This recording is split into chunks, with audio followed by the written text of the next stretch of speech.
अस्सलाम वालेकुम। पिछली वीडियोस के अंदर हमने डायरेक्टरी स्ट्रक्चर की बात की थी।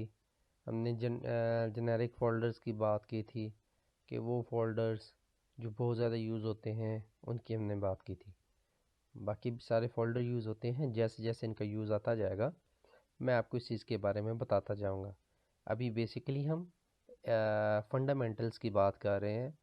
वो चीज़ें बात कर रहे हैं जिनको समझना बहुत ज़रूरी है लारावेल के अंदर प्रोग्रामिंग करने के लिए, कोडिंग करने के लिए।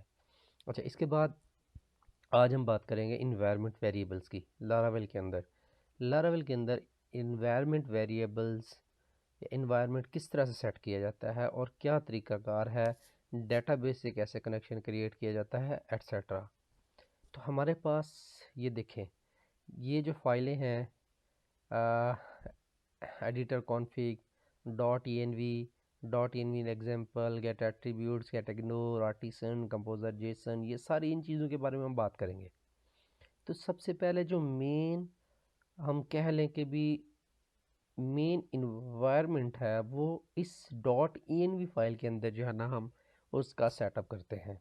देखें, तो हमारे पास ये इन्वायरमेंट के अंदर हम वेरिएबल्स डिफ़ाइन कर देते हैं जिन वेरिएबल्स को हम किसी भी जगह पे हम यूज़ कर सकते हैं।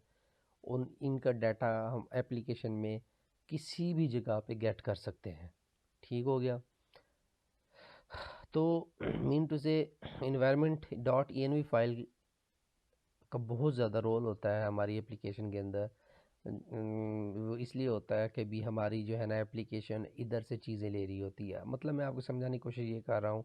अगर कोई चीज़ है जैसे ये डेटाबेस की क्रेडेंशियल्स हैं, या हमारे पास जैसे ये है ईमेल सेंड करने के लिए उसके वेरिएबल्स हैं, ये AWS या कोई एक पैकेज है उसकी एक्सेस कीज़ हैं, जैसे ये पैकेज है उसकी एक्सेस कीज़ हैं। अब देखिए, अब एक तरीका तो ये है कि आप जिस जगह पे या जिस फाइल पे आपने उससे ये मतलब कि किसी क्लास के या किसी पैकेज के या किसी भी चीज़ का आपने एक वेरी ऑब्जेक्ट क्रिएट किया और उस जगह पे आपको उसकी कीज़ की ज़रूरत पड़ गई, आपको उसकी कोई पासवर्ड की, यूज़र नेम की, या जैसे ये ऐप नेम है इसकी आपको ज़रूरत पड़ गई।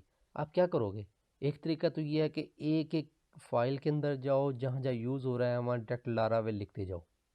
दूसरा तरीका ये है, लारावेल को इधर रख लो और उस env के वेरिएबल को कॉल करते रहो, वैल्यूज़ इधर पड़ी रहे, क्योंकि वेरिएबल नेम तो चेंज नहीं होंगे, वैल्यूज़ चेंज होंगी। वैल्यूज़ इधर से आसानी से चेंज हो सकती हैं। अब जैसे डेटाबेस है, अब हम डेटाबेस की कनेक्टिविटी के लिए या तो हमें कॉन्फ़िग के अंदर जाके डेटाबेस की फ़ाइल के अंदर ये सारी चीज़ें या चेंज करनी पड़ेंगी। उससे बेहतर है .env में रख दें, उधर से .env इन चीज़ों को गेट कर लेगा अपने पास। तो ये हम सारा कुछ करते हैं। यहाँ पे हमारे पास ऐप नेम जैसे है पहला, ये लारावेल हमने लिख दिया। यहाँ पे अपनी मर्ज़ी का लिख दें ऐप नेम। ऐप इन्वायरमेंट हम लोकल पे काम कर रहे हैं एप्लीकेशन की, ये भी मैं आपको बताऊंगा कि भी ये क्यों ज़रूरी होती है। अभी हमने डिबगिंग मोड ये है, हमने मोड ट्रू किया हुआ है। अगर इसको फॉल्स कर देते हैं तो हमें एरर्स की क्या कहते हैं, एरर्स नज़र नहीं आएंगे, प्रॉपर एरर नज़र नहीं आएंगे, किस जगह पे इश्यूज़ हैं। ये हमारा ऐप यूआरएल है, इसको भी आप चेंज कर सकते हैं।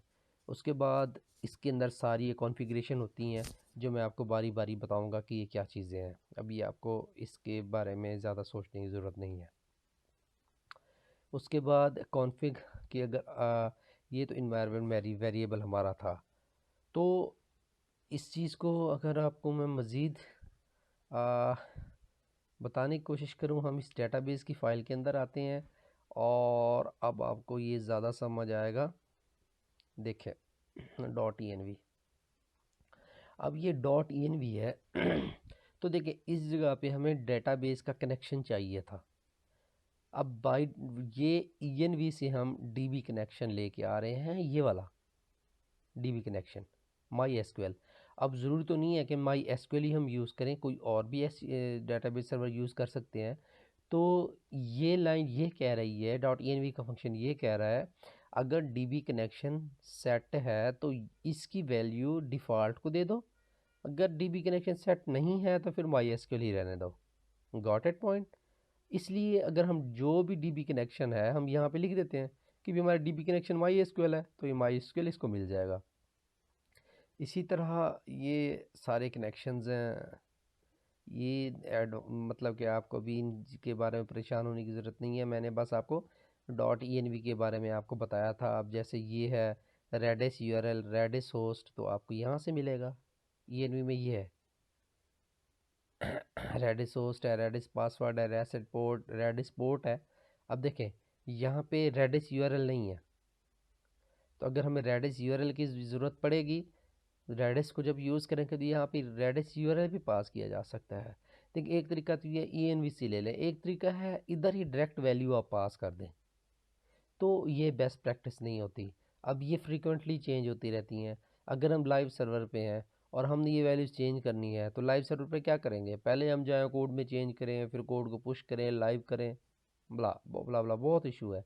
तो अगर डॉट ENV है, सिंपल डॉट ENV को एडिट करो, उसमें वैल्यू पेस्ट कर दो, सिंपल। जहाँ जहाँ डॉट ENV का वेरिएबल हमने यूज़ किया होगा वहाँ यूज़ हो जाएगा।